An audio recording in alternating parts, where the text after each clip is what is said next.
누가복음 12장 41절부터 48절까지입니다. 누가복음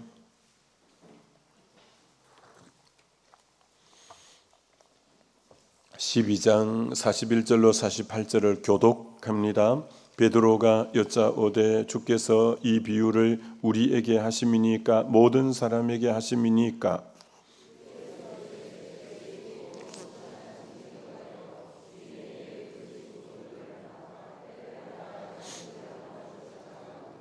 주인이 이를 때 그 종이 그렇게 하는 것을 보면 그 종은 복이 있으리로다.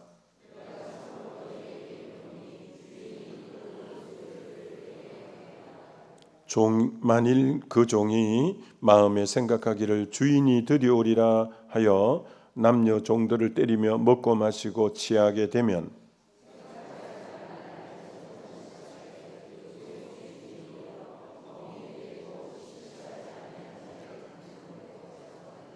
주인의 뜻을 알고도 준비하지 아니하고 그 뜻대로 행하지 아니한 종은 많이 맞을 것이요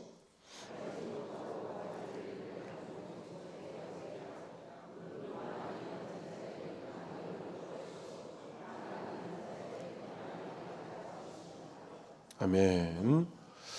네, 충성의 근거는 하나님과의 관계이다. 충성의 근거는 하나님과의 관계이다는 제목으로 말씀 전가하고자 합니다. 오늘 읽은 본문 42절에는 주께서 이르시되 지혜 있고 진실한 정직이가 되어 주인에게 그 집 종들을 맡아 때를 따라 양식을 나누어 줄 자가 누구냐 해서 진실한 청지기라는 단어가 나옵니다. 청지기.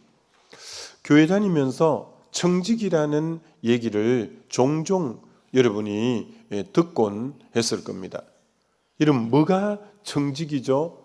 청지기는 주인의 것을 맡아 있는 관리자가 청지기이지 청지기는 소유자가 아닙니다.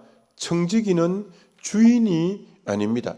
청지기는 관리자이지 절대 소유자, 주인은 아닌 거죠.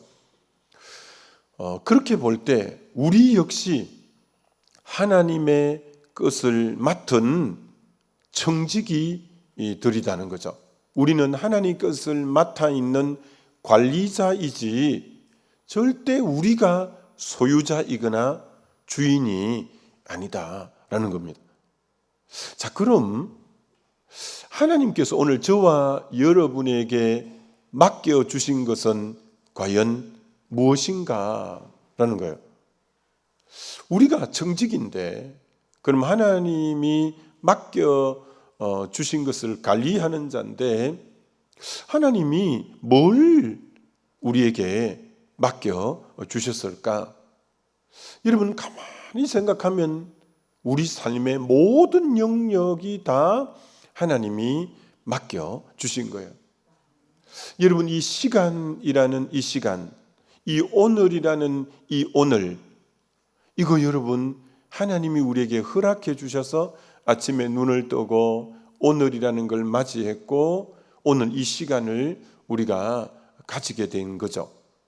오늘이라는 이 시간은 어제 누군가가 그렇게 간절히 내일을 원했던 그 오늘인데 그 오늘을 갖지 못하고 운명을 달리한 많은 분들이 있죠.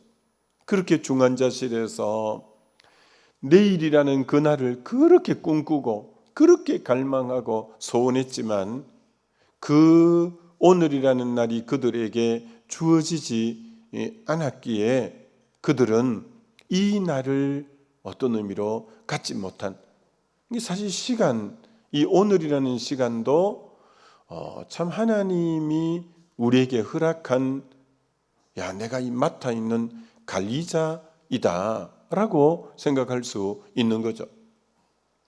여러분에게 있는 그 재능, 여러분에게 있는 그 지혜, 여러분에게 있는 그 기술, 여러분에게 있는 그 모든 총명함들이 하나님이 맡겨주신 거예요.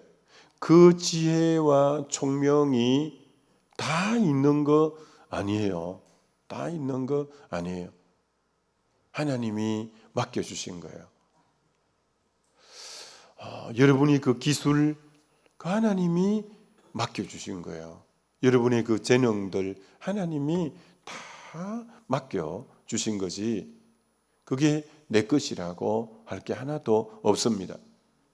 여러분, 우리에게 물질을 맡겨주셨고, 재물을 맡겨주셨고, 재산을 맡겨주셨고, 돈을 맡겨주셨지, 그걸 할 수 있는 건강 주셨고, 재물 얻을 능을 주셨고, 일터를 그분이 주셨지.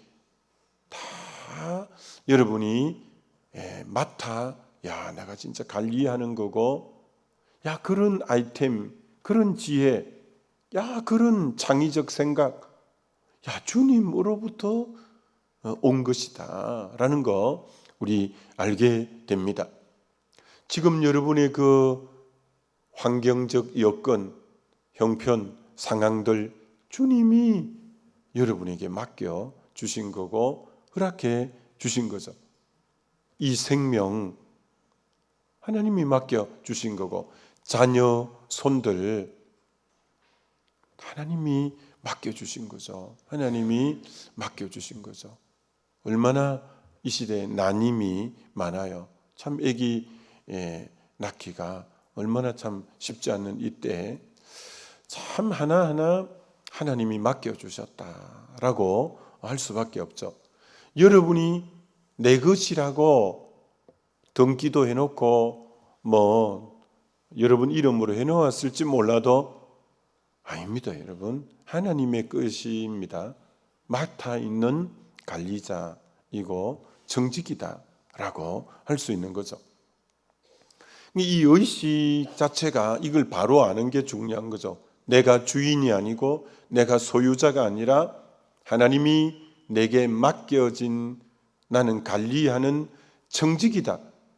청직이라는 자세와 자기가 소유자고 관리자, 자기가 소유자고 주인이라고 생각한다면 삶의 자세가 많이 다를 거예요.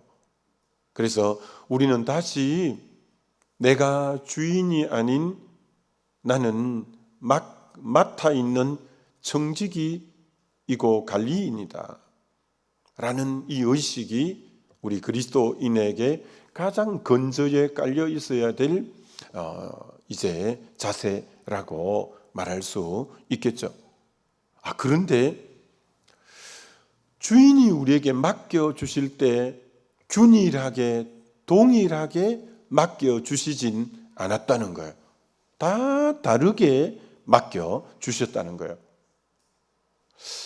어떤 분에게는 5달란트를, 어떤 분에게는 2달란트를, 어떤 분에게는 1달란트를 맡겨주시는 자의 주권 아래에서 각자에게 나누어 맡겨주신 거죠. 그러니까 여러분이 이 부분에서 참 조심해야 될 것은, 우리는 비교의 대상은 아니구나. 아예 맡겨진 자체가 다른 거예요. 비교의 대상일 수는 없어요. 저분이 저렇게 하니까 나도 하고 저분이 안 하니까 나도 안 하고, 그건 정말 내 기준이 저분일 순 결코 없어요. 왜? 저분에게는 1달란트 맡아서 1달란트만큼 최선을 다하고 지금 쉬고 있는 건데, 난 5달란트 맡았기 때문에 그 사람의 열정과 열심만큼 해가지고 쉬면 될 부분이 아닐 수 있겠죠. 그렇기 때문에 여러분의 열심의 기준과 근거는 결코 사람이 아닌 성령의 감동, 성령의 인도, 성령이 이끄시는 대로 내가 섬겨야지, 저분들도 안 섬기는데 내라고 섬길 게 뭐야, 그게 아니죠. 맡은 달란트 자체가 다른데 어떻게 저분하고 견주어서 나를 생각할 수 있겠냐라는 거죠. 그럴 뿐 아니라 아예 맡겨진 것이 다르기 때문에 하나님은 크기 가지고 그분의 인생을 잘 살았냐 못 살았냐, 성공이냐 실패냐라고 기준 삼지 않는다는 거예요. 맡겨진 것에 대한 태도, 충성도를 보면서 주님이 인생을 평가하는 거지. 그러니까 여러분, 5달란트 맡은 자는 5달란트를 요구할 거고, 2달란트에게는 2달란트를 요구하고 1달란트는 1달란트를 요구하기 때문에 절대 옆에 사람만큼 해서는 나중에 큰 코 다치게 됩니다. 각자에게 다르게 맡겨준 거죠. 세상은 크기 가지고 성공했냐 그렇지 않냐를 판단할 때 우리도 크기 또 그런 가치관을 가졌어도 안 됩니다. 이분은 대기업 회장님이시구나. 야, 수천 명의 사원들이 있구나. 야, 엄청난 이제 경제력이 있구나. 이분은 하나님이 대기업을 맡겨주셨어요. 이분은 중소기업을 맡겨주신 거예요. 몇십 명에서 몇백 명 정도 중소기업이에요. 어떤 분은 1인 기업이고 이제 작은 혼자서 하는 일이에요. 절대 그 크기를 갖고 하나님은 성공했냐 실패했냐고 따지진 않을 거예요. 각자에게 맡겨준 것의 태도, 크기가 아닌 태도를 보고 진짜 성공했냐 성공하지 않았냐고 보실 거예요. 제가 이제 적응교회 목사님들 모아놓고 집회를 많이 했는데 늘 그분들에게 그렇게 말하죠. 지금 한국의 60% 이상은 100명 미만의 교회들이에요. 20-30명 갖고 평생 목회하는 걸 보고 목회 실패했다고 감히 말할 수 있냐는 거죠. 맡겨준 것이 1달란트일 수 있는 거예요. 그리고 수백 명의 이제 목양을 하는 목회자, 수천 명의 목회를 하는 목회자, 수만 명의 목회를 하는 목회자의 크기 가지고 성공과 실패를 가늠하는 게 아니라 각자에게 맡겨진 그곳에서 얼마나 충성된 태도가 중요한 거지 크기의 문제는 아닐 수 있다는 거죠. 각자에게 맡겨준 믿음, 그래서 로마서 12장에는 믿음의 분량대로 생각하고 생각할 그 이상의 생각을 품지 말라. 각 사람에게 나누어 준 믿음의 분량이 다르다는 거예요. 각 사람에게 믿음의 분량이 다른데 어떻게 우리가 비교해요? 저 권사님이 열심히 하니까 나도 열심히 해야 되겠네. 저분이 저러니까 나도 어떻게 해야 되겠네. 믿음의 분량이 서로 달라요. 맡겨진 달란트가 달라요. 나는 하나님과의 관계성 속에 내게 주는 성령의 이끄심 속에서 나는 달려가야 된다고요. 하나님이 어떤 분에게는 소를 바칠 만한 넉넉함을 주셨어요. 어떤 분에게는 양을 바칠 만한 중간 그룹의 물질을 주셨어요. 어떤 분은 그것도 안 되는 비둘기를 바칠 만한 가난한 형편이 되게 해요. 어떤 분은 심지어 비둘기도 바치기 힘들어 곡물 소재를 바칠 만한 아주 어려운 극빈의 가난의 형편이 될 수가 있어요. 하나님은 양을 가지고 우리 각자를 평가하는 게 아니라 소를 바칠 만한 분인데 양을 바쳐도 그건 옳은 게 아니에요. 그러니까 각 사람에게 주신 것을 따라 주님 앞에 하는 것이 이게 바른 믿음 생활에 맡겨주신 것에 대해서 주님은 평가하시고 물으신다라는 거 우리 중요하다는 거예요. 그럼 주님이 그러나 동일하게 보는 것은 뭐냐? 그 맡겨진 것에 대한 태도. 이게 태도 중에도 어떤 태도를 보냐? 충성이라는 거예요. 너는 적은 일에 충성했으니 큰 일을 맡으리라. 착하고 충성된 종아, 악하고 게으른 종아. 이게 주님이 보시는 기준이 충성이라는 거예요. 충성. 우리 각 사람의 청지기의 가장 기본 자세는 충성이다 라고 어떤 의미로 말할 수 있다는 거예요. 그래서 고린전서 4장 2절이 맡은 자에게 구할 것은 충성이라. 여러분이 이제 이번에 직분을 183명이 직분을 받았는데 여러분에게 하나님이 요구하는 건 충성이라는 거예요. 장로로서의 충성, 권사로서의 충성, 안수집사로 충성, 각 사람에게 맡겨진 여러 양태는 달라도 주님이 받고자 하는 중심은 충성이라는 거예요. 충성은 한문의 글자가 너무 귀하죠. 충자가 가운데 중자에다가 마음심이에요. 충성은 마음이 중심이 바로 딱 있어야 하나님이 받으셔요. 마음은 없고 거칠애로 사람들 보기 때문에 내가 그래도 이런 직분인데 이렇게는 해야 안 되겠나. 사람을 의식하면 되는 게 중심이 딱 바로 된 마음으로 성자는 말씀 은혜 이룰 성자가 성자잖아요. 충성. 어떤 의미로 마음 중심이 바로 되어서 말씀을 이루어내는 게 충성이라고도 우리가 생각해 볼 수 있죠.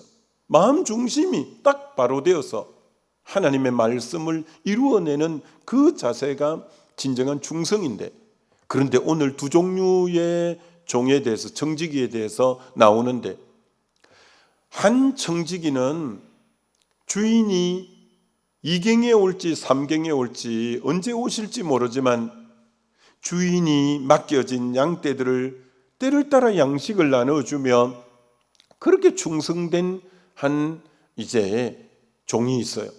그러나 한 종은 주인이 드디 올 거라 생각하고 종들을 때리고 술을 먹고 마시고 취하고 아주 방탕하게 사는 종이 있어요. 자, 그런데 이들의 한 사람은 충성하고 한 사람은 충성하지 않는데, 이 충성하고 안 하고의 근거는 주인에 대한 인식이에요.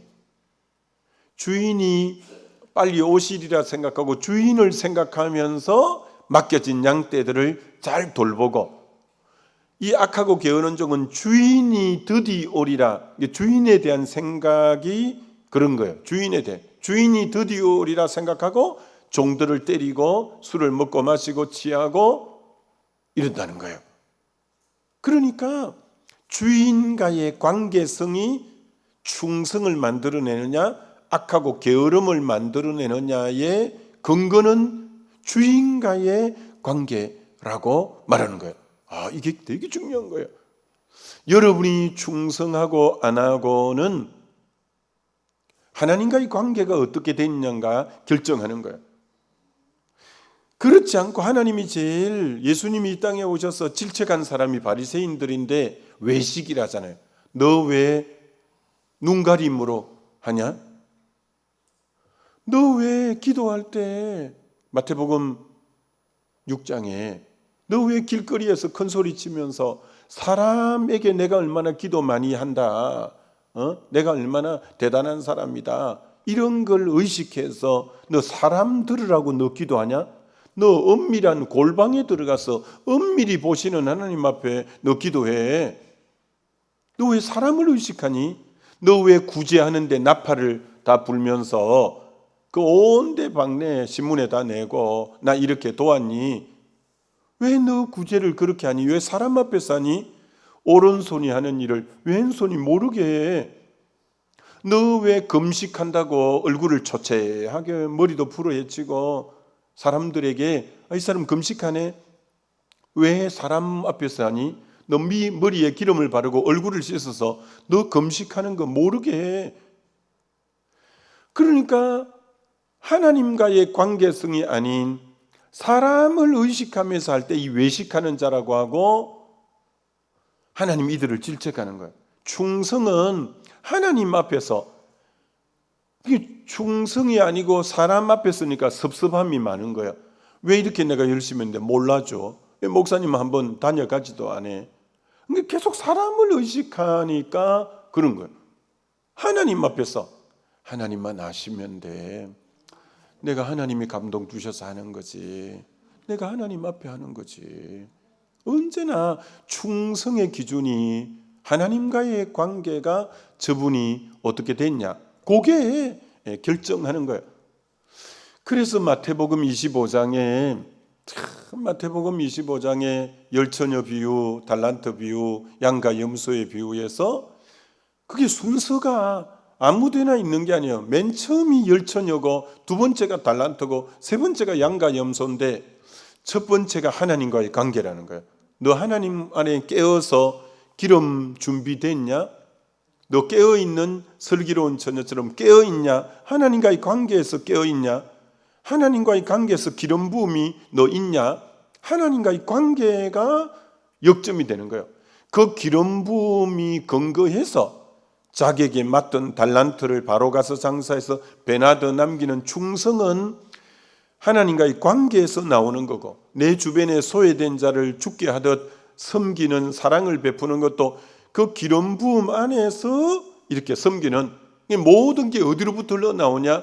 맨 첫 번째 관계로부터 달란트에 충성하는 사명과의 관계, 이웃 사랑의 관계도 첫 번째 하나님과의 관계성에서 다 흘러나오는 거예요.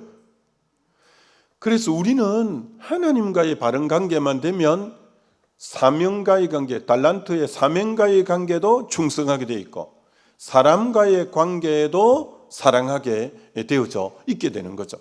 그래서 모든 그 근원이 하나님과의 이 관계성에서 충성이냐 악하고 게으름이냐의 근거가 거기서 나온다는 거예요.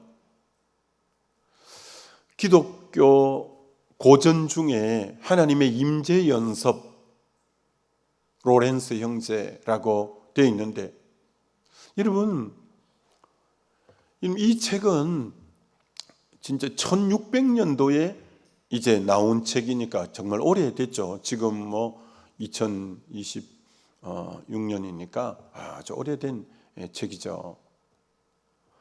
여러분, 이 책의 주인공은 니콜라스 헤르만이라는 사람입니다.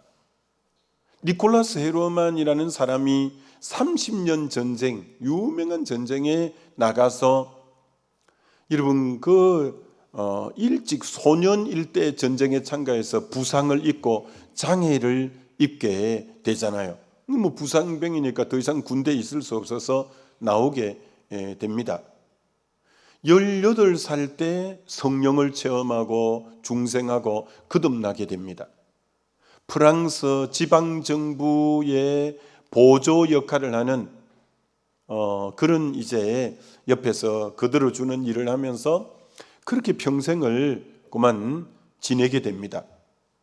50이 되는 날 인생이 너무 영혼이 메마르고 인생이 피폐하고, 야, 내 인생 이래 살아 되겠냐, 이런 생각이 들어서 남은 생애라도 좀 의미 있게 살아야 되겠다고 갈멜 수도원으로 들어가게 되어져요.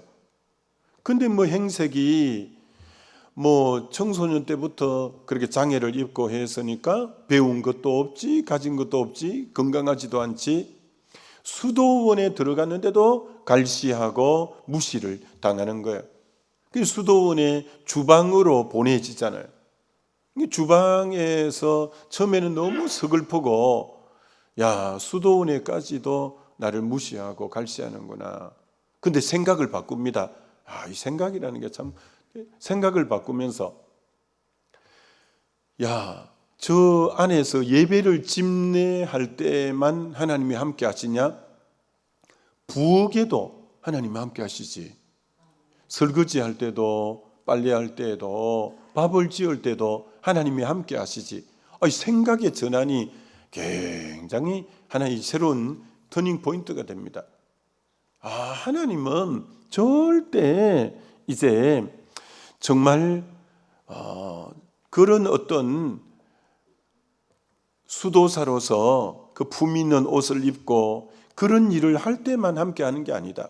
정말 하나님과 이 부엌에서도 밥을 지을 때도 빨래할 때도 얼마든지 하나님이 동행할 수 있다. 그러면서 하나님을 밥 하나 할 때, 설거지 하나 할 때, 빨래 하나 할 때 하나님을 인식하는 거예요. 그러면서 하나님의 임재가 부엌에 니콜라스 헤르만에게 임하니까 얼굴이 광채가 나요. 하나님의 임재한 사람은, 은혜 받은 사람은 주변 사람이 알아봅니다. 근데 하나님이 임재가 있으니까 얼굴에 광채가 있고 늘 밝고, 그러니까 그 먼저는 주방에 같이 일하는 사람들이 어려울 때 상담을 하기 시작한 거예요. 그때마다 너무 정확하게 하나님의 말씀으로 인도해서 힘을 얻고 용기를 얻은 거예요. 여러 수도사들이 수도원에 와서 힘들 때마다 이 니콜라스 헤르만에게 와서 이제 상담할 때마다 정확하게 하나님의 뜻을 가지고 대답해 줌으로 용기를 얻는 거예요. 수도 원장에게까지 그 말이 이제 들리게 되어서 그 갈멜 수도원 원장이 이 니콜라스 헤르만에게 와서 상담했더니 기가 막히게 하나님의 뜻에 대해서 얘기를 해주고 이제 문제 해결의 방법을 제시하는 거예요. 그래서 수도 원장이 너무 감동을 한 거예요. 그래서 15분의 일이 있을 때마다 편지를 보낸 게 이 수도 원장이 이 니콜라스 헤르만에게 편지를 보낸 게 15번입니다. 그때마다 너무너무 하나님의 뜻을 바로 발견해서 답장을 이렇게 보낸 거죠. 그래서 수도 원장이 너무나 이 감동적이라서 이걸 그대로 묻어둘 수 없다고 이 15편의 주고받은 편지를 묶어서 1600년도에 이 니콜라스 헤르만에게 이름을 로렌스 브라더, 형제라고 이름하면서 로렌스 형제에게 바칩니다 라고 해서 책을 펴낸 게 기독교 고전인 하나님의 임재 연습이라는 책이에요. 여기서 중요한 것은 그렇게 자기가 무시당하고 낮은 자리, 남들이 눈여겨보지 않는 그 자리에 있지만 하나님을 인식하고 의식했기 때문에 늘 기쁘게 섬기고 늘, 그래서 그 갈멜 수도원의 중심축이 주방이 되는 거예요. 주방, 하나님이 임재하는 그곳이 되는 거예요. 여러분, 여러분의 집이 뭐 그런 게 아닙니다. 하나님이 임재하는 그 사람에게 구심점이 되는 거예요. 그래서 사람들이 묻고 기도해 달라고 하고 상담하고 그분하고 얘기 들으면 마음이 평안함이 오고 힘이 나고, 그런 게 충성의 모든 근거는 하나님과의 관계성이라는 거예요. 그 관계성이 안에서 충성이라는 것은 흘러나오는 거지, 절대 충성이 내게로부터 오는 게 아니라 하나님과 바른 딱 관계성 속에 임재 안에 있으면 사람이 보든 안 보든 환경이 바뀌든 상황이 여러 가지 급변하든 변함없는 거예요. 다니엘이 얼마나 그 외적인 환경이 많이 바뀌어요. 느부갓네살에서, 벨사살에서, 다리오에서, 그리고 고레서 왕이 4번 바뀌잖아요. 그리고 바빌론이 메데바사가 페르시아, 나라가 서너 번 바뀌잖아요. 그렇게 급변하는데 이분은 총리로서 위를 딱 지키는 거예요. 왜? 자기의 중심은 사람이 아니라 하나님 앞에 서 있으니까 한결 같은 거예요. 한결. 충성은 한결 같은 거거든요. 저분은 초반부에는 열심히 하더니 시간이 점점 가면서 느슨해져, 이런 게 아니에요. 왜? 그게 어떤 하나님과의 관계성이 늘 생생하니까 동일한 충성도로 한결 같은 거예요. 이번에 집권 맡은 분들은 세월의 흐름에 따라 충성도가 왔다 갔다 하면 안 되고, 왜? 그러려면 하나님과의 관계성 속에 내 충성이 나와야 돼요. 하나님과의 관계성만 바로 되면 일관적으로 한결같이 충성하는 거예요. 그러면 진짜 하나님의 사람이구나.